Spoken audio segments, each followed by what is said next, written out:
Hello बच्चों, तो आपका स्वागत है आपके अपने चैनल अनूप सिंह बेस्ट पे।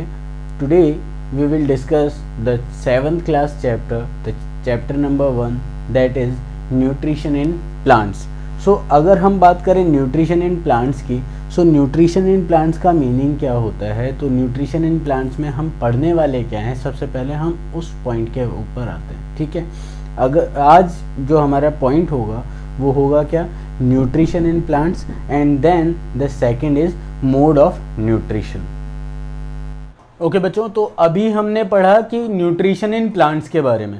न्यूट्रिशन इन प्लांट्स और मोड ऑफ न्यूट्रिशन में से हमारा जो फर्स्ट पॉइंट है that is nutrition in plants. तो सबसे पहली चीज़ मैं आपसे ये बात करना चाहूँगा कि प्लांट्स अपना फूड किस तरह से प्रोड्यूस करते हैं। अगर हम इसी पॉइंट को फिर से डिस्कस करें तो प्लांट्स का जो फूड फॉर्मेशन होता है, यानी फूड जो प्रोसेस करते हैं वो अपने आप करते हैं। It means the plant make their food by themselves और by their own. Okay, so they make their food by their own, वो किसी और पर डिपेंड नहीं करते। If we discuss about the dependency on the of the species और organism, then the plant is dependent on the sunlight. जैसे ही sunlight उस पर पड़ेगी तो प्लांट क्या होगा, अपना फूड प्रोड्यूस करने लग जाएगा अपने आप ही। ठीक है, बट अगर हम बात करें अदर एनिमल्स की, so each and every animal directly और indirectly depend on the plant. अब डायरेक्टली और इनडायरेक्टली क्यों बोला मैंने, उसके लिए कुछ एक एग्जांपल देखते हैं। जस्ट लाइक आपने देखा होगा हर्बीवोर्स को। हर्बीवोर्स क्या करते हैं, हर्बीवोर्स डायरेक्टली जाते हैं और उसके बाद में जो प्लांट्स होते हैं उनको एज ए फूड कंज्यूम करने लगते हैं।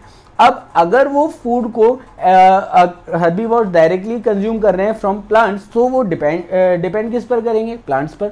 Okay, so the herbivores depend on the plant directly. Okay, now I will discuss about the indirect way. Just like मैं एक छोटे से स्पीशीज के बारे में बात करता हूँ, दैट इज रैबिट। रैबिट क्या करेगा, ग्रास को एज ए फूड या कैरेट को एज ए फूड यूज करेगा। अब रैबिट को कौन एज ए फूड कंज्यूम कर लेगा, cat, dog, fox, anything. Okay, फिर उनको कोई और स्पीशीज, जस्ट लाइक मैं लायन की बात कर सकता हूँ, it can just take the food by that particular cat. Okay, और वहाँ कैट और डॉग और बाकी जो स्पीशीज है वो किस पर डिपेंड कर रही थी, ग्रास पर, मतलब इस पर रैबिट पर, और रैबिट किस पर, ग्रास पर। सो डायरेक्टली और indirectly the species depend on the other kind of plants, okay, or you can say the species depend on the plants. So एक बार इसे नोट कर लीजिए, हो गया, ठीक है। अब आगे देखते हैं, इसके आगे हमारे पास है मोड्स ऑफ न्यूट्रिशन। अगर मैं मोड्स ऑफ न्यूट्रिशन के बारे में डिस्कस करूं तो मोड्स ऑफ न्यूट्रिशन से आप लोगों का क्या समझना है, मतलब आप समझते क्या है उस चीज से। तो मोड्स ऑफ न्यूट्रिशन का सिंपल सा मीनिंग एक ही है कि जो हमारा वे होता है न्यूट्रिशन लेने का, so that is mode of nutrition. अगर मैं बात करूं न्यूट्रिशन क्या है, so nutrition means the process by which the species और organism get the energy, okay, get their energy. So energy लेने का तरीका क्या हुआ, फूड के थ्रू। ठीक है, सो हम इसी बात पर जो हमारे पास में स्पीशीज होते हैं, स्पीशीज के न्यूट्रिएंट्स को हम दो तरह से डिपेंड कर सकते हैं या दो पार्ट्स में डिवाइड कर सकते हैं। First one is autotrophic, second one is heterotrophic. So autotrophic और हीट्रोट्रॉफिक, इन दोनों पॉइंट से आप क्या समझते हैं। देखिए, auto means self, trophic means process of feeding.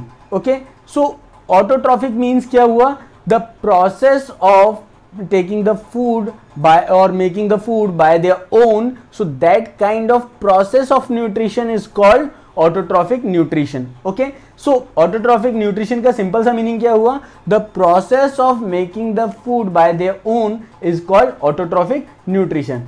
Next point हम बात करते हैं इसी में autotrophs के बारे में, that organism which are using the autotrophic nutrition are called autotrophs. Okay, such organisms which are using the food from the or which are making the food by their self, so that are called autotrophs. Okay, next point is heterotroph, but heterotrophic nutrition. But heterotrophic nutrition क्या होता है, heterotrophic nutrition में the organism depend on plant directly or indirectly. or the organism depend directly or indirectly on the plant for their food, okay, for making their food. So that kind of process of nutrition is called heterotrophs. हमारे पास कौन सा है जो इस पूरे process में हमारे species depend कर रहे थे किसी अनादर एनिमल पर, ठीक है।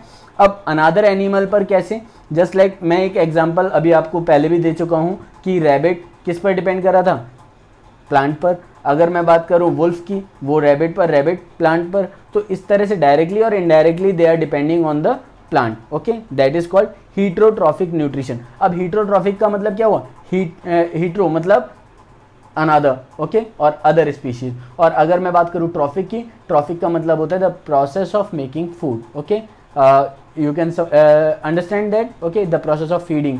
सो इस तरह से हमारे ऑटोट्रॉफिक न्यूट्रिशन हमारे पास क्या, हीट्रोट्रॉफिक न्यूट्रिशन क्या हुआ, the process of feeding any animal और making the food by any animal from other plant, और you can say from plants directly और indirectly, that is known as heterotrophic nutrition and these species are called heterotrophs, okay. so इस point को एक बार note कर लीजिए जल्दी फटाफट। सो इस तरह से हमारे पास जो प्लांट्स हुए और एनिमल्स हुए वो डायरेक्टली और इनडायरेक्टली दो तरह से डिपेंड करेंगे, या तो आपके पास में वो खुद का फूड बना लेंगे या फिर किसी और अदर स्पीशीज पर डिपेंड करेंगे। सो जब वो खुद का फूड बना लेंगे that is called autotrophs, okay, जो ऑर्गेनिज्म है that make their food by themselves are called autotrophs, and heterotrophs are the organism which are depend on the other animals, other plants, okay, directly or indirectly, or which can't make their own food, so that is called heterotrophs, okay. so ये आज के लिए इतना ही हुआ। आज हमने ये discuss किया कि ऑटोट्रॉफिक न्यूट्रिशन क्या होता है, हीटरोट्रॉफिक न्यूट्रिशन क्या होता है, और इसके क्या क्या मतलब जो एनिमल्स होते हैं उनकी कैटेगराइज अगर हम करें तो किस तरह से हम इसे कैटेगराइज कर सकते हैं। टिल देन अब आपका जो असाइनमेंट है वो आपको मिल गया होगा, तो आप एक बार असाइनमेंट चेक कर लीजिए, और उसके बाद में कोई भी क्वेरी हो then we will keep in touch. In next section we will discuss about the queries and then the further topics. Till then have a good day and stay at home, stay safe.